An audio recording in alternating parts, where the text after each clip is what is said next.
Alright, well, when I first actually amateur kind of writing, it was, I was in 11th grade.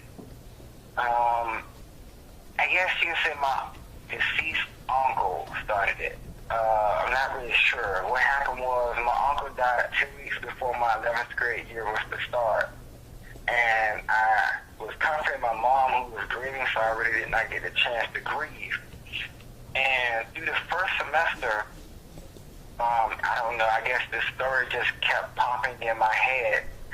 And I would never write it down, so it got to a point where I was starting to get a headache until I literally started writing the words on paper, and then it just flowed, you see. And as time went on, I wrote like 3 other stories. However, I didn't really type them up because I just don't feel necessary that I have to.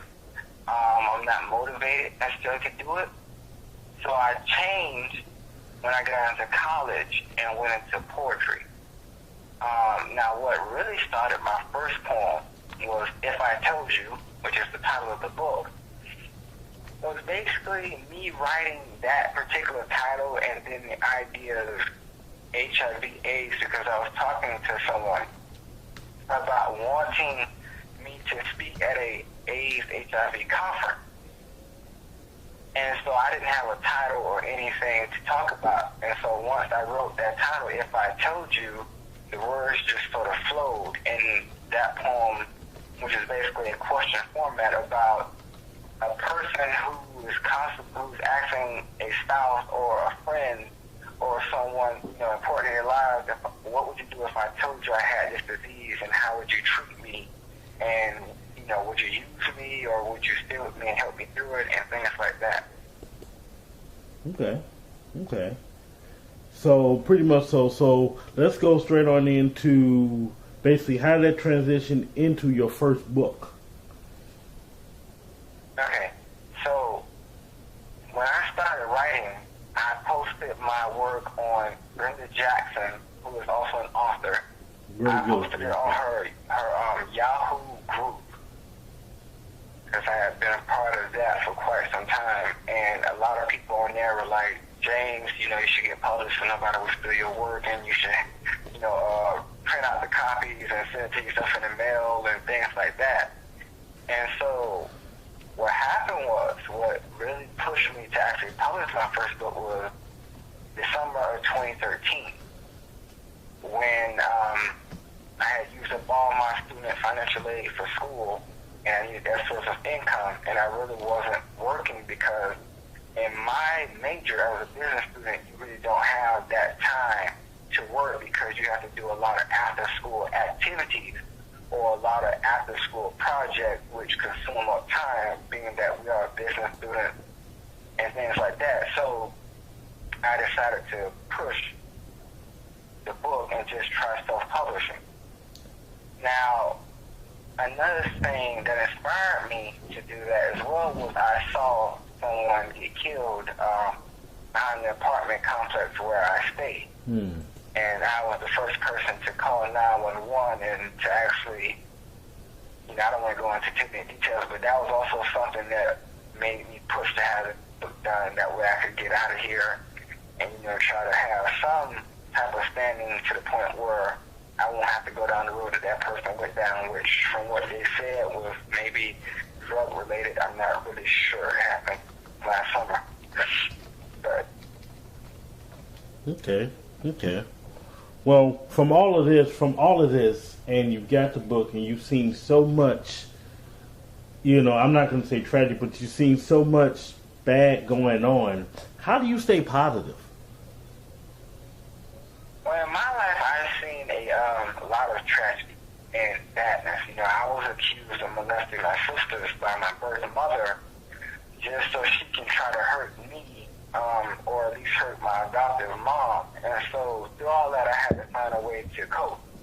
What a lot of people don't know is I've been accused of being gay. So I've had several people call me gay within my family on the street simply because I chose to keep my head in the book.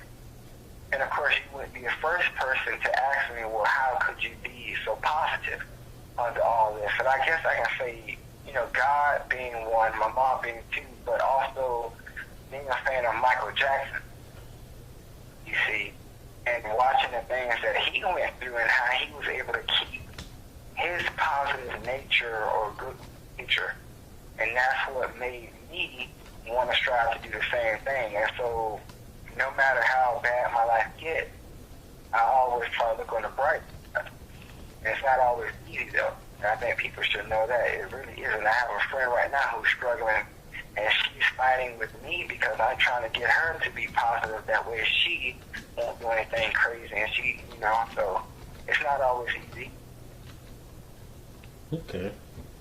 I mean, like I say, well, I'm gonna switch gears here for a second. I'm just gonna say, I met James through one of my sites, and pretty much so you were asking me questions, but see, you're a powerful author in your own right, which I don't mind being of help, but you're pretty much so, like I say, you see it, you write it, you brought it, you bring it on your own accord. So I said all that to say is, as far as I'm concerned, you're very successful to me, and there's nowhere to go but up for you. So God has bring you out of a lot of things. Well, I thank you for that. I mean, no thanks needed. This is all your talent. But I'm sorry, I cut you off. Go ahead. Also, about that, I also posted on a website called Wattpad, which is Wattpad, and a lot. It's like I guess it's a writing forum in a way. Like if you write music, poetry, stories, you can post it on this forum and share. But it's not like a blog or anything, where you have your one page. You can literally go and see other people's work and comment on their work and share their work and like their work, and it's just a great tool to learn and have other people critique your things. And so I had a lot of people also on there who liked my work, which is why some of the poems in my book got chosen, was because of the feedback and the popularity that they received on this site. Plus, I also entered twice into a poetry competition. I did not win the competition, but two of my poems were published in the competition book. And so I do have two of my poems in print in other people's book. Okay. So like I said, you keep bringing out positive stuff, you're just going to do well. I mean, pretty much no matter what you do. Do you have any more books in the works? If I can find somebody to help me get my written novel books on paper, then I can and help me transfer those into a story that's worthy of being put out there, then yeah, because like I said, I wrote at least 3 other books, not poetry, but 3 other novels that I'm just trying to find somebody to help me shape it into a worthy book, because right now I'm a little nervous about that one. Well, that wouldn't be an issue at all. I'm sure I can probably help, and there are probably some people out there that can help too. So let's just say I got yelled at from a few authors, noted authors, just by asking. Now there were 2. Sheila, I think it's Goss, and Miranda Parker, who started I guess you call it a writer's group. It was a writer's group. And so they did help me get some of my writings down and everything. But I thank them both for that as well. That's pretty... Can't talk today. That's pretty cool. That's pretty cool. So that's the thing. All you have to do is ask. A lot of times we talk about networking. Networking is all about opening your mouth, because no one knows you need help unless you ask. So basically, that's actually good advice you just gave. Yeah. So I was happy that they actually started that group. They approached me And I was like, yes, because I've read their work and I respect the both of them. And like I said, a lot of people that I did meet, I met through groups on Facebook. Mm-hmm. And, me being, my mom says I'm a people person. Everybody tells me I'm a people person, but I'm also a good judge of character. So that's why I guess it helps my positive nature in a way when I can meet other people who are also positive. Right. But I also like to tell people that I'm also a Scorpion, mm-hmm. which would explain what happens when people make me mad. Because before, I didn't read horoscopes, but when I started reading them, I just found that a lot of things I did matched the horoscope somewhat. So I always use that when people ask me why I am where I am. I just say, read the horoscope. Mm-hmm. It'll tell you I'm a Scorpion. I truly understand. So like I say, that's always help out there. So that's really, thank God there's really never a lack of help. And that's always been part of my, mission. We're all authors together, so we all should network together. Yeah. So switching gears for a second, speaking of success, you also have a business. Can you please outline that business for us? All right. So the first business is a health fitness platform known as Visalis. And first, I would like to share my story about that. I was working with my former mentor who helped me come up with my flyer for my story, if I may. Okay, go ahead. All right. So I'm going to read it word for word because I think I got it perfect. I don't want to mess up. My story is simple. I weighed 256 pounds and was looking for a safe and effective way to drop that weight and get healthy. On Facebook talking about my struggle, I was approached by a Visalis promoter known as Dr. Monique Holmes, who instructed me to watch a video about the Visalis 90-day challenge. I was in luck. I needed to lose the pounds, and Visalis sounded like the right platform to help me achieve this goal. After watching the challenge video, I reconnected with Dr. Holmes and asked how I could sign up. As they say, the rest is history. I started on the transformation kit for my first 90 days, for my first 90-day challenge, and then went in on the promoter balance kit. The photo, well, I can't say the photos above, but my challenge was very successful. I ended up losing 60 pounds that I haven't managed to keep off since I stopped, say, 7 months ago.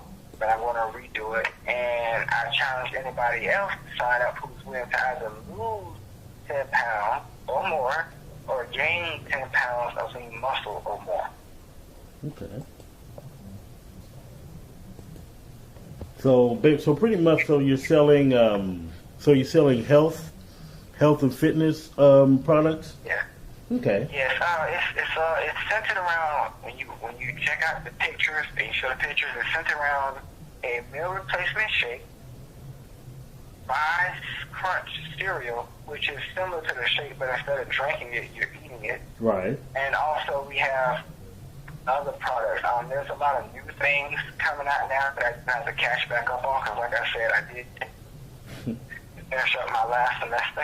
Right. So I do have to catch up with some of the new products. But basically, the shake is the core of it, and the cereal. And because of those two things, we've changed the packages and how they look and, what gets added with what. So all of that will be on my website along with the video that can be watched as well. Okay. So we can order by going to your website. Is there a number we can call for you, or anything we can, any other way to contact you, or just go to your website? My website, but also, if people want to contact me directly, my phone number is 813-345-7294, but there's also a form you can fill out on the website that'll get you in contact with me. Okay. And one thing we do is we do challenge parties. Now, challenge parties are basically like a taste tester of the product while you're watching the video. So we go to someone's house, they invite over people who want to lose weight or gain muscle or who just want to live a healthy lifestyle. They watch the video, we make the shakes, which you can add food to, many different recipes to use with these shakes, and then we sign people up then and there. Now the good thing about this product is, if you become a promoter, there's a chance to enter the BMW club, but we don't talk about that too much until people actually get there. You know, because we want people to be motivated for the healthier lifestyle change rather than the assets of it. And so when you sign up 3 people, you automatically get your kit for free, which means you're only paying for shipping and handling as a promoter. As you get those people to sign up other people and so forth and so on, you make commissions off who they sign up, but then those people, if they're promoters, also makes commission. That is that side. And then there's just the customer side where if I was signing up 3 people and they just want to be customers, then that's all they would be. It's customers. I would still have to go out and get more people, but I would still get my product for free because I got those 3 people on. I would just get paid by not only those 3 people, but others as well as I got them on, and then if they became promoters and so forth and so on. And so there are many different ranks that we have, and all that will be explained on the video and during these challenge parties that we offer or have. Okay, pretty cool. So, is this your only business that you have, or do you, or pretty much, or do you? The other one is not necessarily the business that I have. It is more so that I'm a sales associate for a non-for-profit organization. And right now we're in the midst of creating a healthcare discount card, which is basically $10 a year, but it's a card where we go around trying to get businesses that offer either health services or healthy food and get them to tell us about discounts that they want to put onto the card. And we sell those cards at $10. Those cards last a year, and then the people who buy those cards can go to those businesses and use those discounts.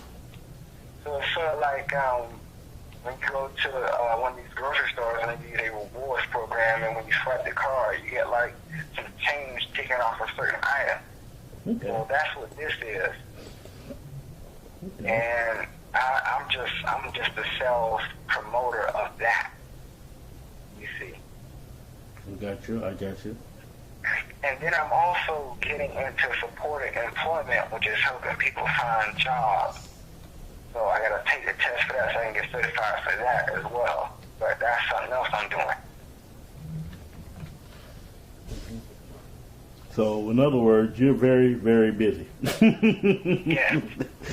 So, I'm going to ask you, like I usually ask a lot of my the other people I interview. You wear a lot of hats. And you say you're going to school as well? Well, right now I stopped. I graduated from the School of Business and Industry at Florida A&M University as a business student, undergrad. And so right now, I'm just trying to, at least make some money or stabilize myself first before I go for my master's. Okay. So right now you're just basically just writing and doing the business. But I'm still trying to figure out, how do you keep it all together? Well, for Vice Salads, they have what's called an upline.